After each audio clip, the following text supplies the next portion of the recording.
जय हिंद ऑफिसर्स, क्या हाल है सबके। सब लोग बिल्कुल मजे में हैं। एक बार कंफर्म कर दो, am I totally audible and visible to you ladies and gentlemen. एक बार फटाफट से कंफर्म करो, am I totally audible and visible to you. Good evening to you all.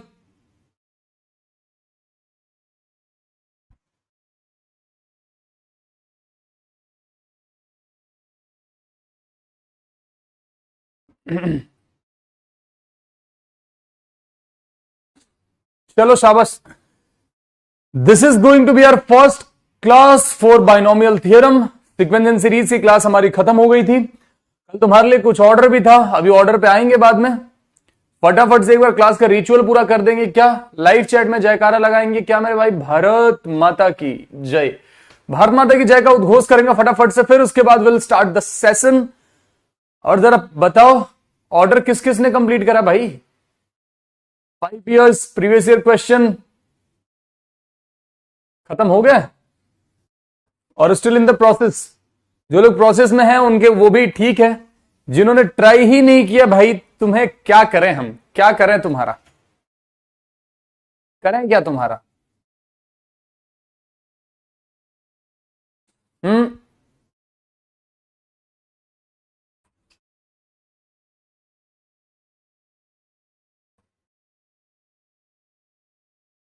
No sir, शाबाश।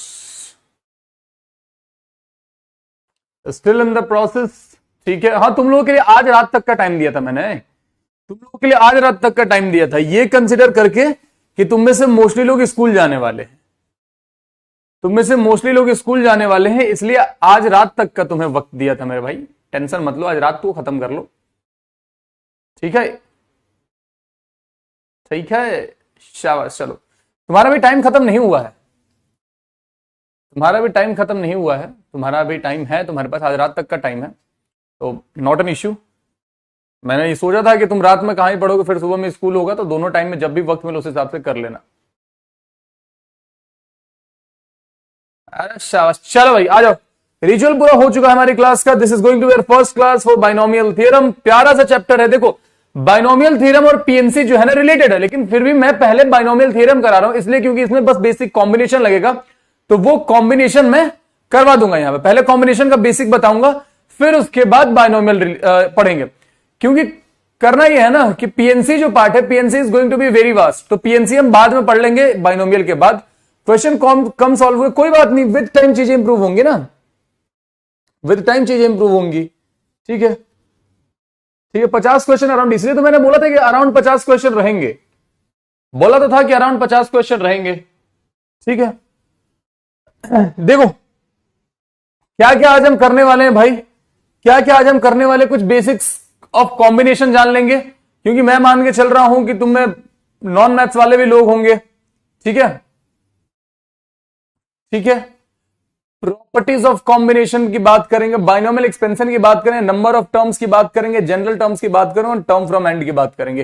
जो इसमें सबसे इंपॉर्टेंट है, यहां से चीजें इंपॉर्टेंट हो जाती है। नंबर ऑफ ये जनरल टर्म सबसे ज्यादा इंपॉर्टेंट है, क्योंकि हर दूसरा सवाल इससे मिलता जुलता रहता है। हर दूसरा सवाल इससे मिलता जुलता ही रहता है, ठीक है? आ जाओ जरा। बाइनोमियल थ्योरम फर्स्ट टाइम पढ़ रहे हैं, ठीक है, कोई दिक्कत की बात नहीं है। फर्स्ट टाइम पढ़ रहे हो या कभी पढ़ रहे हो, कोई दिक्कत की बात नहीं है। तो ladies and gentleman, this is the time कि तुम्हारा चैट अब बंद कर दिया जाए, ठीक है? क्योंकि चैट बंद नहीं करोगे तुम लोग पढ़ोगे नहीं। चलो, चैट बंद करने का वक्त आ गया है। जय श्री राम। चैट हो गया यहां से बंद आपका। देखो, जरा बेसिक्स ऑफ कॉम्बिनेशन को जानते हैं, जरा बेसिक्स ऑफ कॉम्बिनेशन को जानते हैं। परमुटेशन क्या होता है, कॉम्बिनेशन क्या होता है, इसको यहां पे हम डिटेल में नहीं पढ़ेंगे, वो पीएनसी में पढ़ेंगे। यहां बस इतना जानते हैं कि कॉम्बिनेशन को ओपन कैसे किया जाता है, बस अभी इतना जान लेते हैं ताकि हमारा चैप्टर शुरू हो सके। देखो, सबसे पहले तो ये जान लेते हैं कि एक टर्म होता है जिसको हम लोग बोलते हैं फैक्टोरियल। जिन्होंने कभी नहीं पढ़ा है, एक टर्म होता है जिसको हम लोग बोलते हैं फैक्टोरियल। फैक्टोरियल को रिप्रेजेंट कैसे करते हैं मेरे भाई? रिप्रेजेंट करने के लिए इसको ऐसे करके नीचे एक डंडी लगा दी जाता है, ये रिप्रेजेंट करता है फैक्टोरियल को।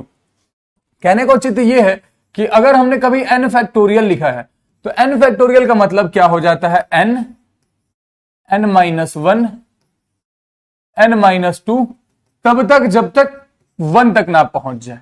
इसका मतलब भैया एक नंबर से समझा दो, जैसे अगर हमने लिखा 6 फैक्टोरियल, तो 6 फैक्टोरियल को हम क्या लिखेंगे, 6 into 5 into 4 into 3 into 2 into 1। ठीक है मेरे भाई। अगर कभी हमने लिखा 8 फैक्टोरियल, तो 8 फैक्टोरियल को अगर हम चाहे तो 8 इंटू 7 फैक्टोरियल भी लिख सकते हैं। क्यों भाई, क्योंकि 7 फैक्टोरियल की वैल्यू क्या हो जाती है ultimately, 7 into 6 into 5 into 4 into 3 into 2 into 1 ही हो जाती। तो हम सिंपली इसको 8 फैक्टोरियल को 8 इंटू 7 फैक्टोरियल भी लिख सकते हैं। इन सबका यूज कहां होगा भी समझोगे। अब जरा आते हैं कॉम्बिनेशन पे कि कॉम्बिनेशन क्या होता है, कॉम्बिनेशन को ओपन कैसे करते हैं। देखो कॉम्बिनेशन को रिप्रेजेंट करने का तरीका है एनसीआर, ऐसे करके लिखते हैं एनसीआर। इसको ओपन करते हैं मेरे भाई एन फैक्टोरियल अपॉन में R factorial into N minus R factorial. इसको ऐसे करके ओपन करते हैं, जैसे कि अगर हमने कभी लिख दिया 8c2 फैक्टोरियल, हमने अभी कहीं लिखा है 8c2 फैक्टोरियल, तो इसका मतलब क्या है 8c2 फैक्टोरियल नहीं, ओनली 8c2। अगर 8c2 लिखा है तो इसका मतलब है मेरे भाई 8 फैक्टोरियल अपॉन में 2 फैक्टोरियल, साथ में 8 में से 2 गया तो 6 फैक्टोरियल। जरा ओपन करेंगे तो ये क्या बन जाता, 8 इंटू 7 इंटू 6 फैक्टोरियल लिख देते हैं इसको। 2 फैक्टोरियल की वैल्यू 2 ही होती है, 6 फैक्टोरियल यहां पे एज इज 6 फैक्टोरियल रहा, 6 फैक्टोरियल से 6 फैक्टोरियल गया, 2 से 4 बार में ये गया, फाइनल आंसर कितना आ रहा है मेरे भाई 28 आ रहा। मतलब 8c2 की वैल्यू कितनी हो रही है, 28 हो रही है। इतनी सी बात अगर सबको क्लियर है कि फैक्टोरियल ओपन कैसे करना है, तो फटाफट से एक बार वोट में मैक्सिमम यस करेंगे, फटाफट से वोट में एक बार मैक्सिमम यस करेंगे सब लोग। Do it fast gentleman, come on.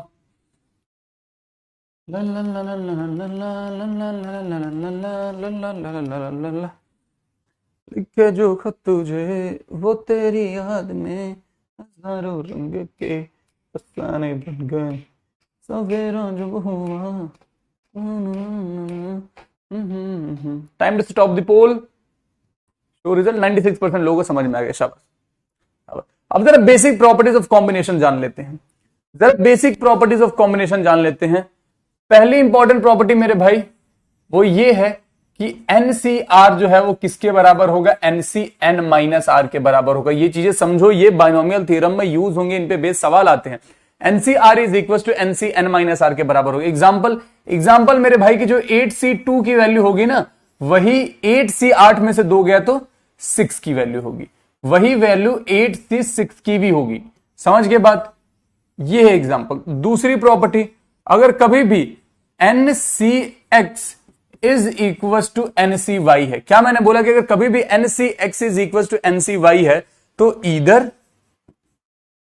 इधर मेरे भाई x is equal to y होगा, इधर x is equal to y होगा, और x प्लस वाई जो होगा किसके बराबर होगा, n के बराबर होगा, और x प्लस वाई जो होगा n के बराबर होगा। क्या मैंने बोला कि x is equal to y होगा और x plus Y is equal to n के बराबर होगा। कहने का औचित्य यह है मेरे भाई कि अगर हमने कभी लिख दिया कि NC2 अगर हमने कभी ऐसा लिख दिया कि let's say 10C2 is equal to 10CX,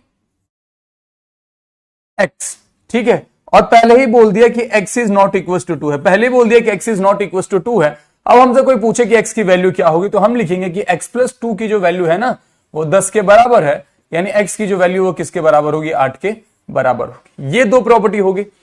तीसरी प्रॉपर्टी मेरे भाई, अगर कभी भी तुम देखो NCR plus NCR minus 1, NCR plus NCR minus 1, तो इसको सिंपली हम क्या लिख सकते हैं मेरे भाई, इसे हम लिख सकते हैं N प्लस 1CR। इसको हम क्या लिख सकते हैं, N प्लस 1CR। एग्जाम्पल भैया, एग्जाम्पल ले लो कि अगर हमें कहीं लिखा हुआ दिख जाए जैसे ऐसे 10C4 प्लस में 10C5, अब भैया इधर बड़ी वाली वैल्यू R है, इधर R माइनस 1 है, तो किसी को भी किधर लिखो क्या फर्क पड़ता है। अगर कंपेयर करेंगे तो ये हमारा क्या हो जाएगा, R हो जाएगा, और ये हमारा क्या हो जाएगा, R माइनस 1 हो जाएगा। इन दोनों के बीच में डिफरेंस ध्यान रखना एक का ही रहना चाहिए, डिफरेंस दोनों में एक का ही रहना चाहिए, तभी ये प्रॉपर्टी सेटिस्फाई करेगी। इसका मतलब भैया इसका आंसर क्या हो जाएगा, 11C5। This is the third property. अब प्रॉपर्टी नंबर 4 की जरा बात करें, वो भी बहुत प्यारी प्रॉपर्टी है।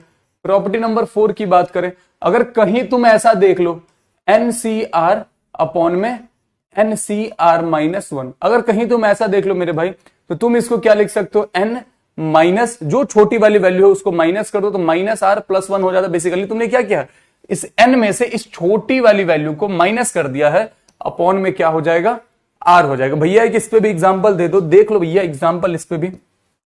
अगर हमने कभी देखा कि लिखा हुआ है 8c5 अपॉन में 8c4, हमसे इसकी वैल्यू मांगी गई है 8c5 अपॉन में 8c4 की वैल्यू, तो हम सिंपली क्या कर रहे हैं, इस n में से छोटे वाले को माइनस कर रहे हैं। ये r-1 छोटा था उसको ही हमने माइनस किया, तो हम सिंपली क्या करेंगे, 8 में से ये जो छोटी वाली वैल्यू है इसको माइनस कर देंगे तो ऊपर में चला जाएगा 4, और नीचे में जो r की वैल्यू तो वो एज इट इज लिख देंगे। ये क्या बन जाएगा, 4/8 नहीं भाई, 8 नहीं है, ये 4/5 है, 4/5। जरा सा इसको और पतला कर लेते हैं। चलो, अगर इतनी सारी बातें समझ में आ गई होंगी तो जरा फटाफट से वोट में यस मार्क करेंगे सब लोग। अगर ये चारों प्रॉपर्टी सबको समझ में आ गई होंगी तो फटाफट से पोल में यस मार्क करेंगे, फिर हम चैट ऑन करेंगे आपका। भाइयों बहनों, अगर ये बातें समझ में आ रही हैं तो एक बात अपने जहन में डाल लें कि इसके बाद आपको सवाल अपने साइड से प्रैक्टिस करने पड़ेंगे, तब जाके एनडीए का पेपर आसानी से क्लियर होगा। Time to stop the poll, show result. 89.68% लोगों को ये बातें समझ में आ गई हैं। जरा सा तुम्हारा चैट ऑन कर देते, तुम भी खुश। अब जरा सा तुम्हारा डाउट से देख लेते, क्योंकि इसमें किसी ने पक्का लिखा सर प्रॉपर्टी 3 समझ में आया। हाँ, मैंने क्या बोला,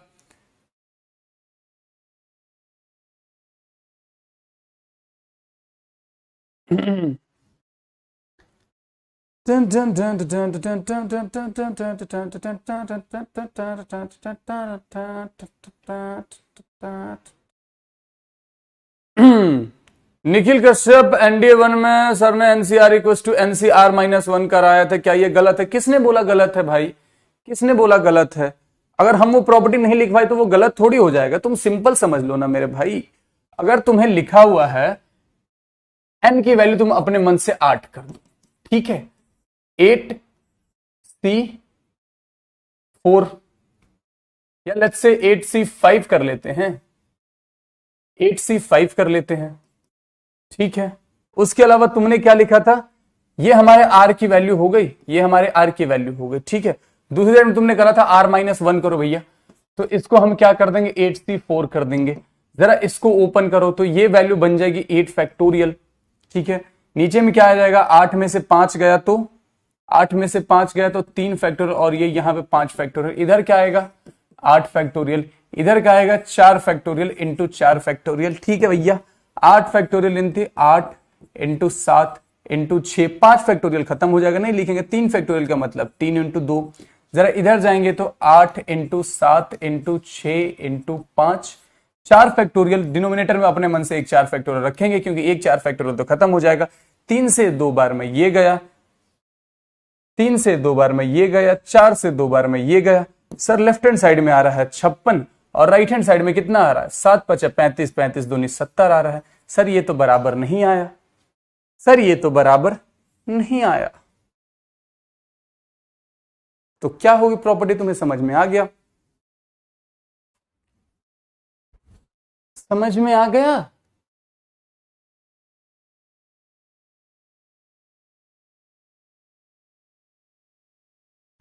समझ में आ गया भाई, यही प्रॉपर्टी लिखी थी ना तुमने, if I am not wrong तुमने यही लिखी थी ना प्रॉपर्टी। 4th रॉन्ग है सर, ठीक है, चेक कर लेते हैं, चेक कर लेते हैं भाई। हाँ, किसी भाई ने बोला कि सर 4th प्रॉपर्टी रॉन्ग लिख दिया आपने, चेक कर लेते हैं कि 4th प्रॉपर्टी कैसे रॉन्ग लिख दी है। एनसीआर अपॉन में एनसीआर-1 की वैल्यू मेरे भाई यही होती है, n-r+1 अपॉन में r ही होती है ये प्रॉपर्टी, ठीक है, ठीक है, यही होती है प्रॉपर्टी भाई।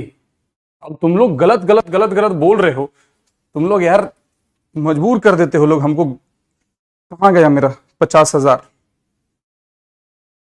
क्या यही लिखे है ना, एनसीआर एनसीआर-1 एनसीआर एनसीआर-1 n-r+, अबे सही है भाई, तुम लोग बाबू बहुत मारेंगे। कैलकुलेशन गलत है, अच्छा कैलकुलेशन गलत है, ठीक है, तुम लोग समझे गलत हो, कैलकुलेशन गलत नहीं है, कैलकुलेशन गलत नहीं है, तुम लोग समझो जरा इधर। ओहो भाई मेरे, थोड़ी देर के लिए अपना ना ध्यान चैट से हटा लो, तुम्हारे लिए और थोड़ा बढ़िया पिंक कलर से लिखेंगे तब तुम्हें समझ में आएगा। इसको हम लोग बोलते हैं शायद baby pink, if I am not wrong. मेरी बहनें बताएंगी क्या इसको बेबी पिंक बोलते हैं क्या, हमको भी किसी ने बताया था, ठीक है कि इसको बेबी पिंक बोलते हैं। अब समझो जरा, ये बेबी पिंक वाले जो लोग हैं जरा समझो जरा, हमने यहां पे क्या लिखा मेरे भाई, एनसीआर, एनसीआर, यहां पे क्या लिखा है, एनसीआर -1, यही लिखा ना, एनसीआर अपॉन में एनसीआर -1, ठीक है मेरा भाई, ठीक है मेरा भाई। ये आर बड़ी वैल्यू है, ये आर -1 छोटी वैल्यू है, ठीक है। अब जरा समझो, अगर कभी भी तुम ऐसा लिखोगे n -r-1 अगर लिखोगे मेरे भाई, n -r-1 जब भी लिखोगे तो ये क्या बन जाएगा, n -r+1 ही बनेगा ना, n -r+1 ही बनेगा ना। तो बस यही काम किया है हमने, बस यही काम किया है मेरे भाई हमने, कि जो यहां पे छोटी वैल्यू दी हुई थी ना, जैसे यहां पे 4 दिया हुआ था, उसी को सीधा n में से माइनस कर दिया है। क्या किया है हमने, उसी को सीधा हमने माइनस कर दिया है। तो हमने क्या किया मेरे भाई, 8 में से 4 को घटाया तो 4 आ गया, और जो बड़ी वैल्यू r हुआ करती तो उसको हमने डिनोमिनेटर में डाल दिया 4/5। क्या अब क्लियर है, क्या अब क्लियर है मेरे भाई?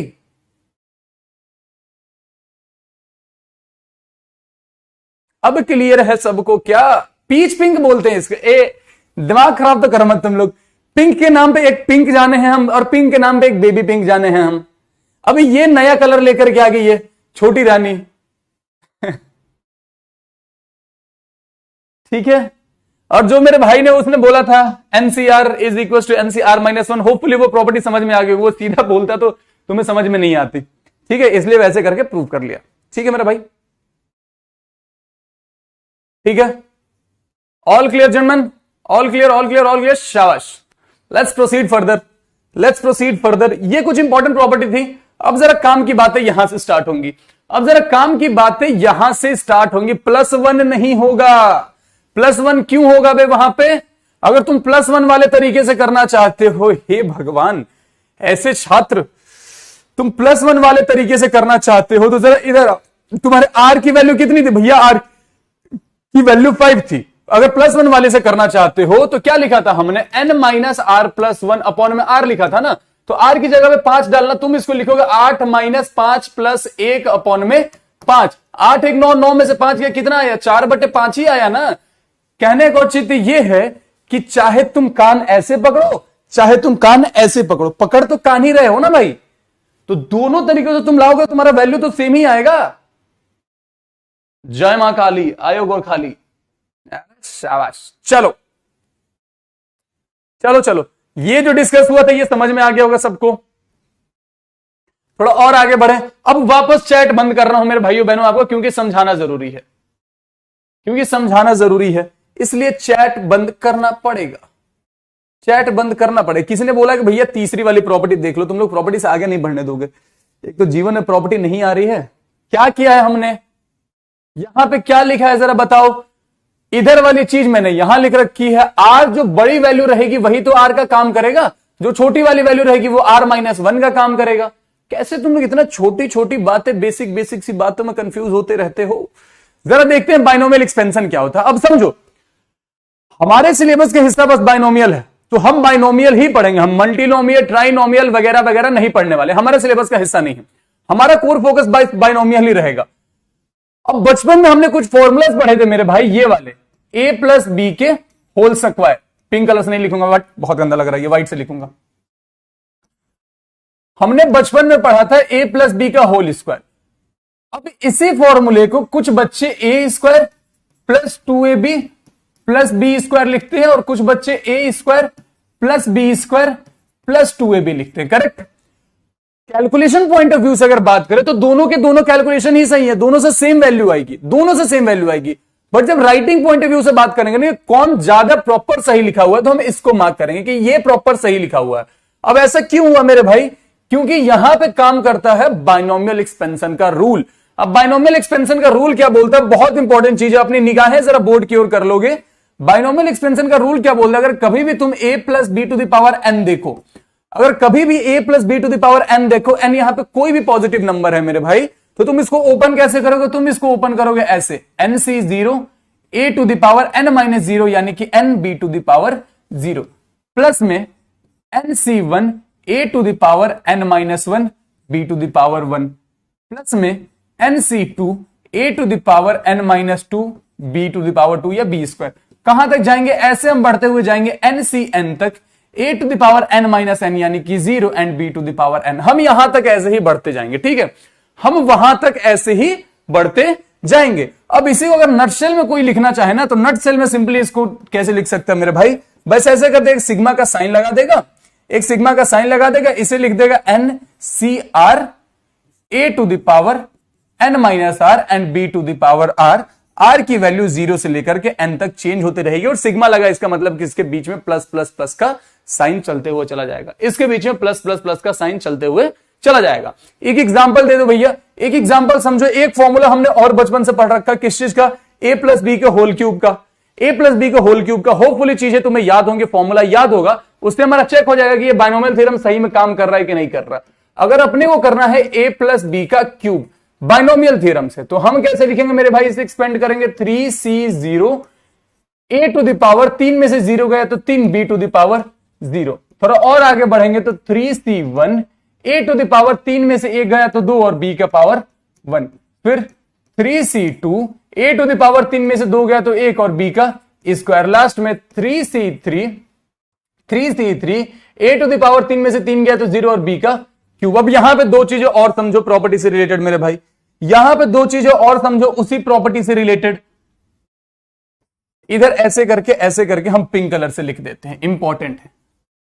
जो nc0 की वैल्यू होती है वही ncn की वैल्यू होती है, और ये वैल्यू कितनी होती है, 1 होती है, ठीक है। जो वैल्यू nc1 की होती है यही वैल्यू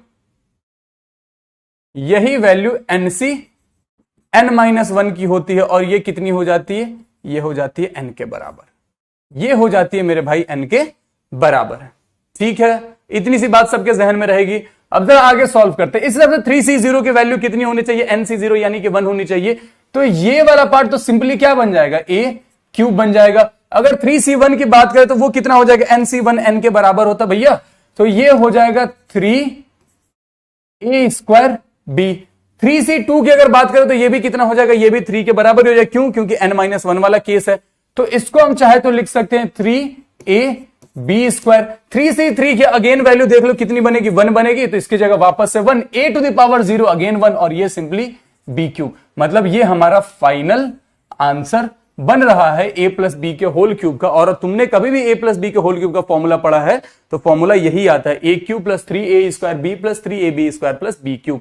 अगर इतनी सी बात सबको समझ में आ गई है, एक्सपेंशन समझ में आ गया, तो मेरे भाई फटाफट से वोट में यस करेंगे 15 सेकंड के अंदर, 15 सेकंड के अंदर फटाफट से यस करेंगे सब लोग।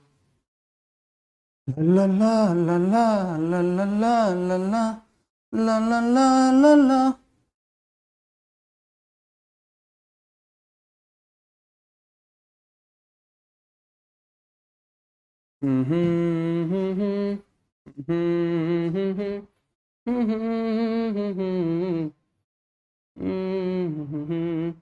एट्टी 5.79% लोगों को समझ आई है। 14% लोग कौन है भाई जिनको समझ में नहीं आए, इसके लिए डाउट सेक्शन में जाना पड़ेगा। Sir repeat please.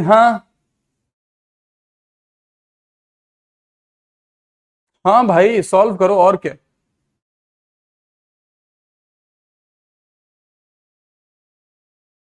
मुझे आपसे कुछ डाउट क्लियर करना है।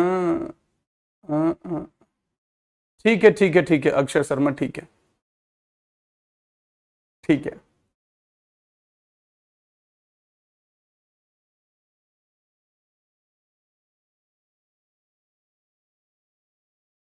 देखो जिनको समझ नहीं आया था भाई, जिनको समझ नहीं आया था, इसी का एक और वर्जन होता है। अगर कभी भी तुम्हें a minus B to the power n दिखे, अगर कभी भी तुम्हें a minus B to the power n दिखे, तो तुम सिंपली उसको क्या लिख सकते हो, तुम इसको एक्सपेंड कर सकते हो -1 to the power -1 to the power r NCR a to the power n minus r and b to the power r। क्यों? ताकि हमें ये पता चल जाए कि कौन सी वैल्यू पॉजिटिव होगी, कौन सी वैल्यू नेगेटिव होगी, कौन सी वैल्यू पॉजिटिव होगी और कौन सी वैल्यू नेगेटिव होगी, ये वहां से डिसाइड होगा। अब जिसको ये वाला समझ में नहीं आया, वापस से एक बार क्विकली रिवाइज करवा रहा हूं, क्विकली वापस से एक्सपेंड करके बता रहा हूं, सुन लेना, ध्यान से सुन लेना, स्पीड में बोलूंगा। लिखा हुआ ए प्लस बी का होल क्यूब, ठीक है, ए प्लस बी का होल क्यूब लिखा हुआ, हम एक्सपेंड कैसे करते हैं, एनसी जीरो से लेकर के एनसी एन तक जाते हैं, ठीक है मेरे भाई, एनसी जीरो से लेकर के एनसी एन तक जाते हैं। यहां पे लिखा हुआ 3C0 A to the power कितना होता है, A to the power n minus r होता है, ये एन है ये आर है, 3 में से 0 जाएगा तो सिंपली 3 बच जाएगा, है यहां पे। B to the power R होता है तो बी की पावर 0 बन जाएगा, है यहां पे। फिर 3C1 पे जाएंगे, ए टू द पावर कितना हो जाएगा, 3 में से 1 गया 2 तो स्क्वायर हो गया, बी का पावर जो भी वैल्यू यहां पे रहेगी वही डाल देंगे, ठीक है। 3C2 A to the power कितना हो जाएगा, 3 में से 2 गया तो 1 और बी का पावर जो यहां पर रहता है वो एज इट इज वही हो जाता है। 3C3 तक जाएंगे, उससे आगे तो नहीं जा सकते, उससे आगे तो हम जा ही नहीं सकते मेरे भाई, तो हम सिंपली करेंगे 3C3 is equal to A to the power 3 में से 3 गया तो 0 और बी टू द पावर जो भी ये वैल्यू है वही एज इट इज। अब बस ओपन कर लो, 3C0 की वैल्यू यहां पे तुम्हें बताइए कि 1 होगी तो वो सिंपली 1 और ए क्यूब का ए क्यूब। 3C1 की वैल्यू यहीं से तुम्हें बताइए कि वो n के बराबर ही होती, तो n की जगह पे 3 है तो 3a² भी। सिमिलरली दिस, क्या दिक्कत था इसमें, क्या दिक्कत है इसमें मेरे भाई, कुछ तो अलग सा नहीं पढ़ाया, कुछ तो अलग सा नहीं पढ़ाया है, बेसिक कैलकुलेशन ही तो बताया है, और क्या करा है।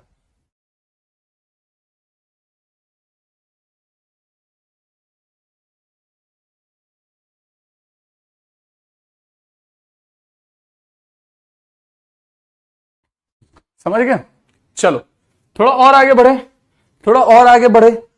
अब जो पहली चीज जहां से सवाल कंफर्म है कि आएगा, जहां से सवाल कंफर्म है कि आएगा, वो है मेरे भाई नंबर ऑफ टर्म्स, वो है मेरे भाई नंबर ऑफ टर्म्स। यहां से कंफर्म है कि सवाल आएगा ही आएगा।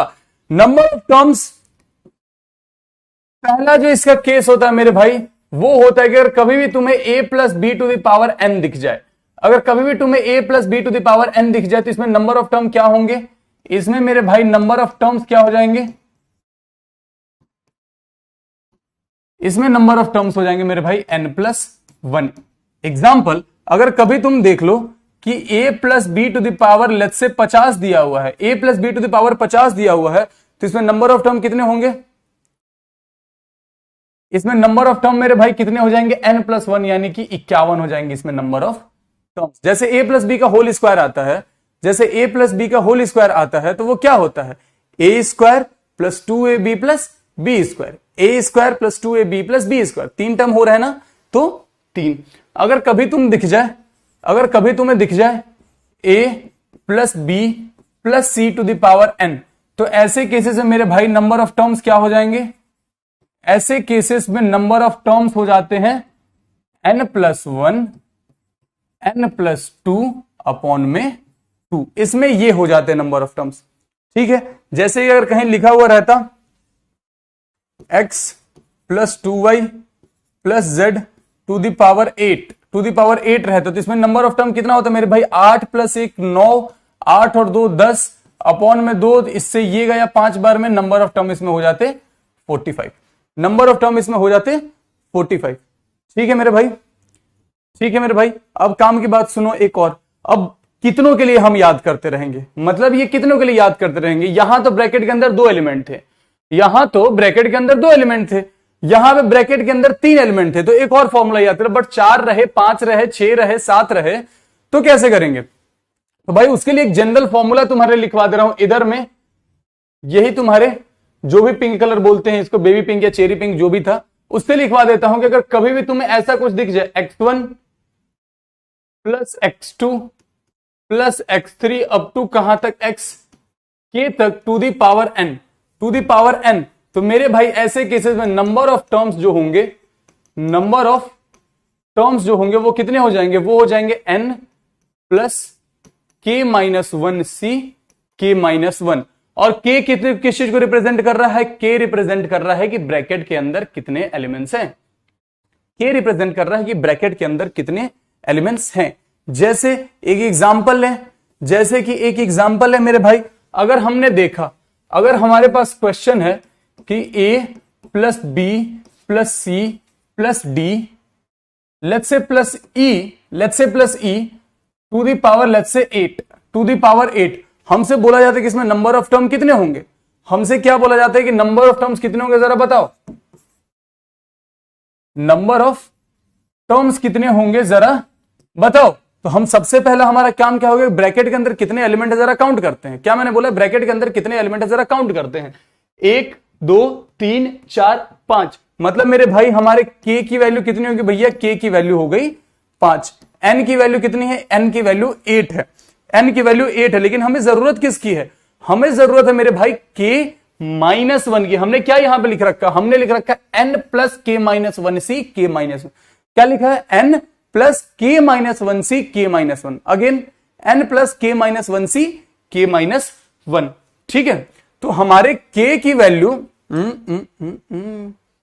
हमारे k की वैल्यू अगर 5 है तो k -1 की वैल्यू कितनी हो जाएगी, k -1 की वैल्यू हो जाएगी 4। ठीक है, अब हम लिखेंगे नंबर ऑफ टर्म हमारा हो जाएगा 8 प्लस k -1 यानी कि 8 प्लस 4 12 c k -1 यानी कि 4। इसको ओपन करेंगे तो ये क्या बनेगा, 12 फैक्टोरियल अपॉन में 8 फैक्टोरियल इंटू 4 फैक्टोरियल। समझिए मेरा भाई, ओपन करेंगे तो 12 11 10 9 इंटू में 8 फैक्टोरियल, नीचे में ये 8 फैक्टोरियल को एज इट इज रहने देते हैं। 4 फैक्टोरियल को अगर ओपन करेंगे तो ये क्या बन जाएगा, 4 इंटू 3 इंटू 2, 8 फैक्टोरियल से 8 फैक्टोरियल कट गया। यहां पे चढ़ते हैं 12 से, ये 12 कट गया, 2 से 5 बार में ये कट गया। तो फाइनल आंसर कितना बन जाए, 11 पचे 55 इंटू 9, 9 बचे 45 के 5 हाथ में 4, 45 और 4 49, that is 495 will be the number of terms. 495 will be the number of terms. शाबाश, जिसका 495 आया, एक नंबर, बहुत बढ़िया बहुत बढ़िया बहुत बढ़िया बहुत बढ़िया, शाबाश। ओ हसीना जुल्फों वाली जाने जहां। अगर ये बात समझ में आ गई है तो एक और सवाल दूंगा, वापस से तुम खुद करोगे, एक और सवाल दूंगा वापस से, वो तुम खुद करोगे। शाबाश, चलो भाई 495, अरे एक और सवाल दूंगा, तुम खुद करोगे। अगर हमने लिखा है यहां पे a plus B plus C plus D तक ही लेते हैं टू दी पावर 7, चलो 7 ही दिया, find number of terms. Number of terms क्या होंगे, फटाफट से बताएंगे सब लोग, फटाफट से बताएंगे सब लोग। तब तक मैं तुम्हारे डाउट्स पढ़ लेता हूं। अगर हमें k की वैल्यू ही ना पता हो तो मीन्स इन्फिनिटी, अरे k की वैल्यू इन्फिनिटी कैसे देगा पलक त्यागी, कुछ भी उलझुल सवाल पूछते रहते हो लोग। प्रैक्टिस सेशन टीम से बात करें, मे भी शायद नेक्स्ट मंथ से स्टार्ट होगा। 495 आंसर, 8 फैक्टोरियल कैसे आया, बहुत बढ़िया। जब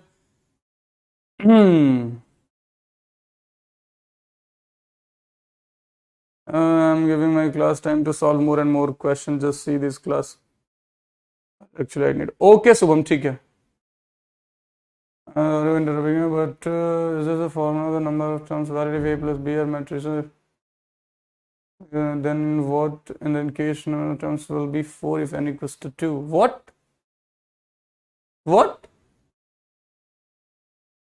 a plus b are the matrices and ab is equals to ba, is it necessary that कि वहां पे ab is equals to ba होगा ही, is it necessary by any chance?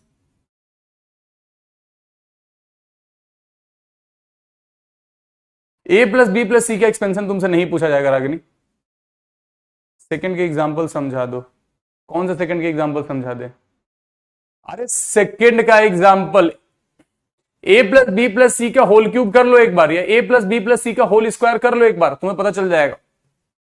ठीक है, ठीक है सर, पीपीटी बना के लाया कीजिए। राजन कुमार, हमको सिखाओ मत पढ़ाना कैसे, ठीक है, dare not tell me how to teach. मुझे पता है कि पीपीटी में क्या डालना है और पीपीटी में क्या नहीं डालना, हर चीज पीपीटी में ही डालेंगे ना, तो लिखेंगे नहीं, सॉल्यूशन भी पीपीटी में छाप के ला देंगे, ये ऐसे हुआ, ये ऐसे हुआ, ऐसे हुआ। मैथ पढ़ने में और पढ़ाने में जब तक कलम खांचोगे नहीं ना मैथ सीखोगे ना मैथ सिखा पाओगे। हम ये भी पीपीटी नहीं बनाते, जो बनाकर भी लाते रहे ना क्वेश्चन डाल के, मेरे को तो ये भी पसंद नहीं है। मैथ जब तक हाथों से ऐसे लिखो ना तब तक फील नहीं आता है।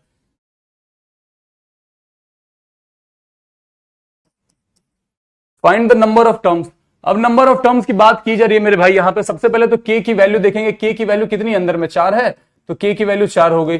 k -1 की बात करेंगे तो 4 में से 1 गया, 3 हो गया। n की वैल्यू कितनी है मेरे भाई? n की वैल्यू 7 है।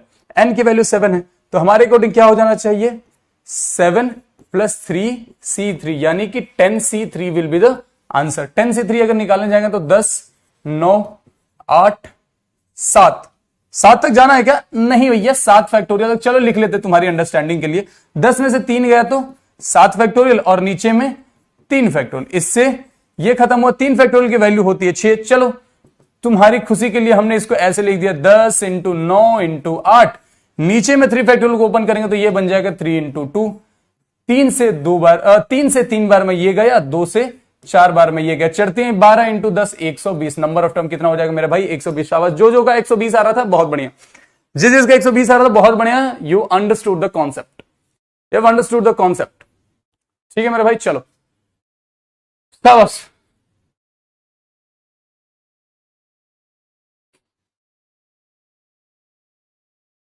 ठीक है, चलो चलो चलो। अब नंबर ऑफ टर्म के वेरियस, नंबर ऑफ टर्म्स के ना बहुत सारे वेरिएशंस आते हैं। नंबर ऑफ टर्म्स के बहुत सारे वेरिएशंस आते हैं। पहला वेरिएशन समझो, ये पीवाईक्यू के फॉर्म में पूछा गया था। अगर कहीं तुम्हें लिखा हुआ दिख जाए, अगर ये सवाल x² + 2x + 1 to the power 10, x² + 2x + 1 to the power 10, अगर इसमें पूछ दिया जाए नंबर ऑफ टर्म्स, इसमें पूछ दिया जाए नंबर ऑफ टर्म्स मेरे भाई, तो यूजुअली देखने में बच्चे यहां गलती क्या करते हैं? ये तुम्हारे प्रीवियस ईयर क्वेश्चन में है, ये प्रीवियस ईयर क्वेश्चन में है। बच्चे यहां पे समझते हैं ना कि यहां पे सर ये वाला फॉर्म है, a + b + c to the power n वाला फॉर्म है, लेकिन ये गलत हो जाता है। ये गलत हो जाता है। ये गलत इसलिए हो जाता है मेरे भाई क्योंकि जरा इधर ध्यान से देखोगे, जरा इधर ध्यान से देखोगे तो ये क्या है? ये है भैया x + 1 का होल स्क्वायर और इसके पावर में क्या है? 10 है। इसके पावर में 10 है तो ओवरऑल ये क्या हो जाएगा? x + 1 to the power 20। अब नंबर ऑफ टर्म्स यहां पे अगर पूछ दे तो कितना हो जाएगा साहब? नंबर ऑफ टर्म्स यहां पे हो जाएगा 21। नंबर ऑफ टर्म यहां पे क्या हो जाएगा? 21। ये तुम्हारे प्रीवियस ईयर क्वेश्चन का हिस्सा है। ये सवाल पीवाईक्यू में पूछा गया था, तो ऐसा बहुत जगह कंफ्यूज करने के लिए देगा कई बारी। चलो यहां तो स्क्वायर ही दिखा मैंने, यहां तो स्क्वायर ही दिखा है। कई बारी ना ब्रैकेट के अंदर 4 एलिमेंट आ जाते हैं और वो एक्चुअली में क्या होते हैं? किसी का होल क्यूब होते हैं, किसी चीज का वो एक्चुअली में होल क्यूब होते हैं। वो तुम्हें पकड़ना होता है, वो तुम्हें पकड़ना होता है। क्वाड्रेटिक इक्वेशन, क्वाड्रेटिक इक्वेशन क्या? क्वाड्रेटिक इक्वेशन भाई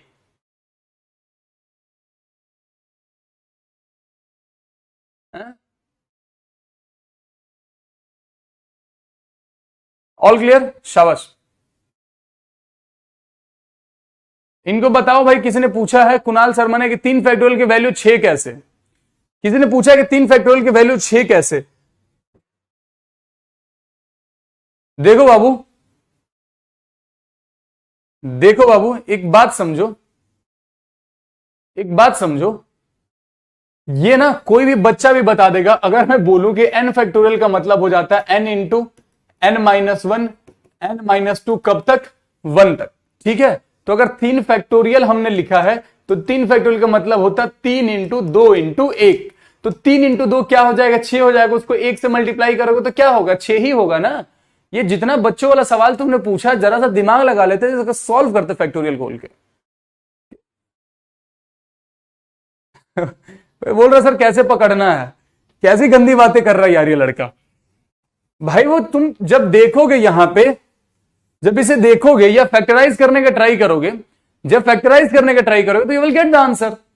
विद टाइम ये चीजें सीखोगे। जब फैक्टराइज करने का ट्राई करोगे, मिड टर्म स्प्लिट करोगे तो खुद ही तुम्हारा आंसर आ जाएगा। समझ गए मेरे भाई? मिड टर्म स्प्लिट करोगे या कंप्यूटिंग स्क्वायर करोगे तो वो खुद ही होल स्क्वायर बन के आ जाएगा ना।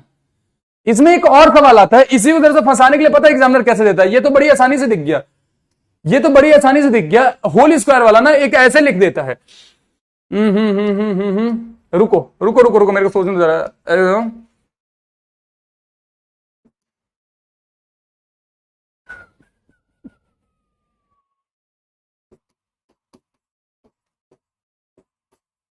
ये अगर ऐसे लिख दिया जाए तो इसमें बच्चे ज्यादा कंफ्यूज होते हैं, इसमें बच्चे ज्यादा कंफ्यूज होते हैं। अब अगर ध्यान से देखोगे तो ये भी कुछ अलग नहीं है। ये है x + 1/x का होल स्क्वायर और इसके पावर में क्या है? 20 है। क्यों भैया? जरा इसको ओपन करोगे तो ये क्या आता है? x² + 2 × a × b प्लस में b²। तो इससे ये वैल्यू कट जाती है, बचता क्या? केवल 2 ही बचता है ना, तो केवल 2 लिखा हुआ है। तो इसमें नंबर ऑफ टर्म कितने आते हैं? नंबर ऑफ टर्म्स यहां पे आते, नंबर ऑफ टर्म्स यहां पे आते मेरे भाई 41। नंबर ऑफ टर्म्स यहां पे आते 41। शाबाश, समझ गए बात? समझ गए मेरे भाई बात? Let's proceed further, let's proceed further. अब थोड़ा एक और केस यहीं पे सीखेंगे, एक और केस यहीं पे सीखेंगे मेरा भाई, नंबर ऑफ टर्म्स का। ये भी तुम्हारे पीवाईक्यू का हिस्सा है। एक और केस यहीं पे सीखेंगे। अगर तुम्हें ये फॉर्म कहीं दिख जाए, अगर तुम्हें कहीं ये फॉर्म दिख जाए, समझ लो a plus B to the power n, a minus B to the power n का कहीं फॉर्म दिख जाए, ध्यान से देख लो, बीच में इन दोनों के बीच में, दोनों ब्रैकेट के बीच में कोई साइन नहीं लगाया हमने। हमने क्या लिखा है? a plus B to the power n into a minus B to the power n। तो ये बेसिकली क्या है? ये है भैया a square minus B square to the power n। तो ऐसे केसेस में नंबर ऑफ टर्म्स क्या हो जाते हैं? ऐसे केसेस में मेरे भाई नंबर ऑफ टर्म्स हो जाते हैं अपने n+1। अगर एक एग्जांपल की बात करें तो ये समझो, ये भी तुम्हारे प्रीवियस ईयर क्वेश्चन में पूछा गया है। अगर हमने लिख दिया x plus 3y to the power 10, x minus 3y to the power 10, क्या हमने लिखा है? x plus 3y to the power 10, x minus 3y to the power 10। तो इसको चाहो तो क्या लिख सकते हो भैया? इसको चाहो तो हम लिख सकते हैं क्या? स्क्वायर माइनस टिक टिक टिक टिक टिक टिक टिक टिक टिक टिक टिक एक्स स्क्वायर माइनस 3y का स्क्वायर टू द पावर 10। तो अब नंबर ऑफ टर्म यहां पे क्या आ जाते? नंबर ऑफ टर्म्स यहां पे बड़ी आसानी से तुम बोलोगे कि 10 प्लस 1 यानी कि 11 होंगे। ये कंफ्यूज करने के लिए बस दिया रहता है, इतने सिंपल भी सवाल आते हैं, इतने सिंपल भी सवाल आते हैं। ठीक है मेरा भाई? ठीक है मेरा भाई? All clear? ऑल क्लियर भाई? चलो शाबाश। Can we solve this by third process? You can solve it by any process. All PYQs done. शाबाश।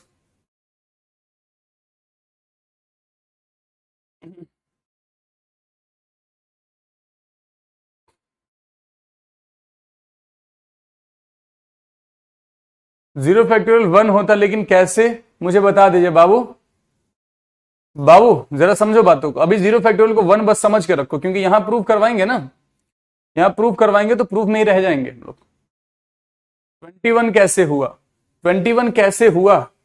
वहां पे a प्लस बी का होल स्क्वायर बन रहा था, इसलिए वो 21 हुआ। ठीक है, थोड़ा और चले, अगले केस पे चले, जरा अगले केस पे चले मेरे भाई। Let's go on another case. ये भी बहुत प्यारा फॉर्म है। अगर कहीं तुम्हें दिख जाए, ध्यान से देख लो, a plus B to the power n plus minus a minus B to the power n, अगर ये फॉर्म कहीं दिख जाए, a plus B to the power n plus minus a minus B to the power n, ठीक है, a plus B to the power n plus minus a minus B to the power n, इसमें दो cases होते हैं। Case one when n is odd, when n is odd, जब n की value odd होगी मेरे भाई, पहले चीज समझो, जब n की वैल्यू ऑड होगी तो उस केस में नंबर ऑफ टर्म्स क्या होंगे?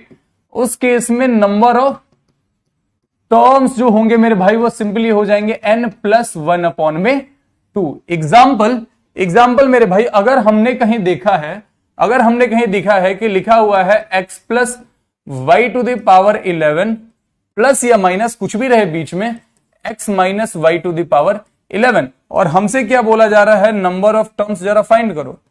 हमसे क्या बोला जा रहा है? नंबर ऑफ टर्म्स जरा फाइंड करो। तो भाई नंबर ऑफ टर्म्स सिंपली क्या हो जाएगी? 11 प्लस 1 अपॉन में 2 यानी कि 6। This will be the number of terms, this will be the number of terms. ठीक है, ठीक है मेरे भाई, थोड़ा और आगे बढ़े, थोड़ा और आगे बढ़े। केस 2 की अगर बात करें, केस 2 की अगर बात करें, when n is even, जब n की वैल्यू इवन रहेगी, जब n की वैल्यू इवन रहेगी मेरे भाई, तो इसके दो सब केसेस बनेंगे, इसके दो सब केसेस बनेंगे। तो लिख लो जरा, number of terms, number of terms will be n by 2 for negative in middle, for negative in middle। दूसरा n by 2 plus 1, n by 2 plus 1 for positive in middle।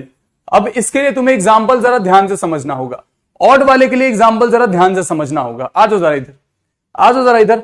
अगर मान लो कि सवाल लिखा हुआ आया है, अगर मान लो कि मेरे भाई सवाल लिखा हुआ है कि x plus 2y to the power 10 plus x minus 2y to the power 10। अब ये क्या हो गया? ये इवन वैल्यू हो गया, ये इवन वैल्यू हो गया ना, समझे कि नहीं? ये क्या हो गया? ये इवन वैल्यू हो गए। बीच में किस चीज का साइन है? प्लस का साइन है, बीच में मेरे भाई प्लस का साइन है, करेक्ट। तो ऐसे केसेस में नंबर ऑफ टर्म क्या हो जाएंगे?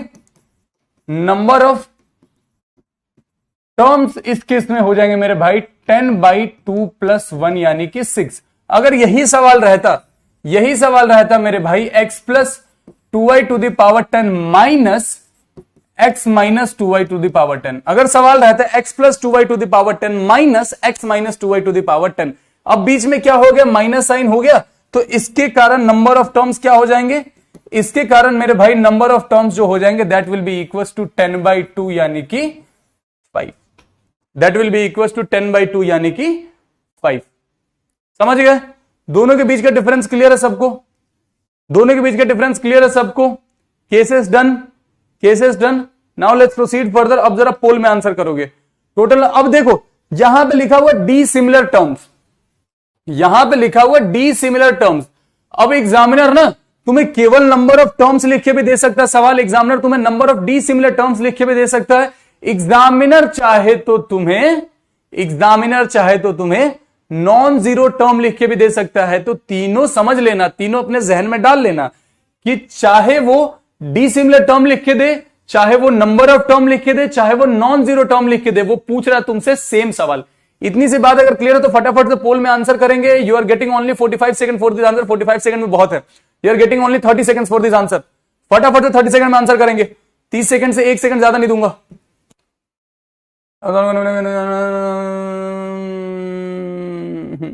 ठीक है, अभी ये पीवाईक्यू वाला सबकी समस्या का निदान कर देता। रुक जा, पीवाईक्यू वाले सबकी समस्या का निदान कर देते हैं।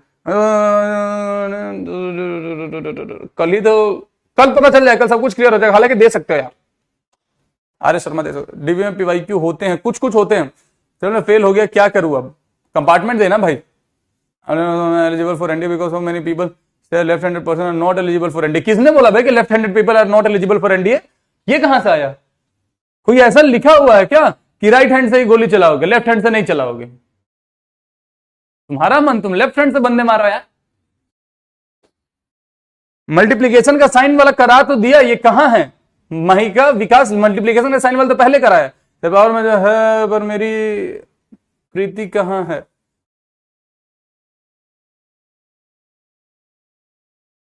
बस भी दो सर जी। अच्छा कबीर सिंह, प्रीति ढूंढ के लाते हैं। बायोलॉजी पढ़ना कंपलसरी है। मत पढ़ भाई, मत पढ़। मैथ को कितना टाइम दे, उतना जिसके बाद तुम्हें जीएटी के लिए टाइम बच सके। 100 है, बीच में प्लस का साइन है। क्या है? 100 है, बीच में प्लस का साइन है। 100 बाई 2 करेंगे तो क्या बन जाएगा? 50। बीच में प्लस का एक साइन है तो प्लस का 1 यानी कि 51। Option number B, bravo. Bravo will be the answer. Bravo will be the answer. Here we go. Show result 73.79%। बाकी लोग पता नहीं कौन सी दुनिया में रह रहे हैं कि ये सवाल भी गलत हो रहा है।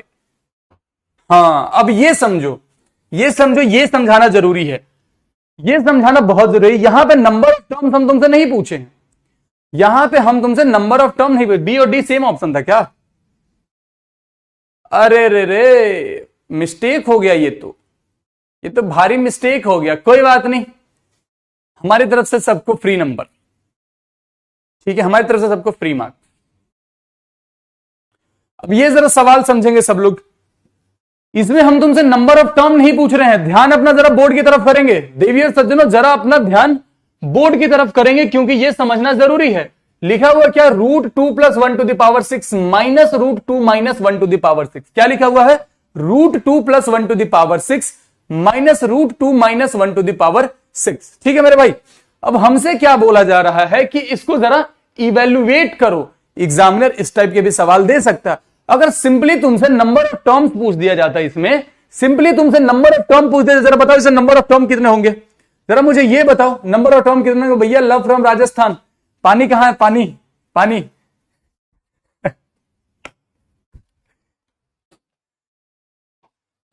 भाई लव फ्रॉम दिल्ली।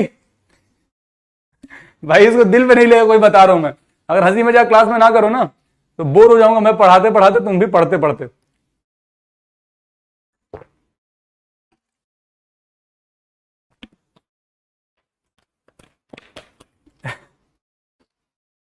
मेरा एक स्टूडेंट था ऑफलाइन सेंटर में, ऑफलाइन पढ़ाता था मैं, तो तुम्हें पता था मैं कहां पढ़ाता था राजस्थान के बहुत स्टूडेंट थे। तो उसने बोला ना कि सर मैं राजस्थान से हूं। मैंने बोला कि भाई पानी पी के जाना दिल्ली से।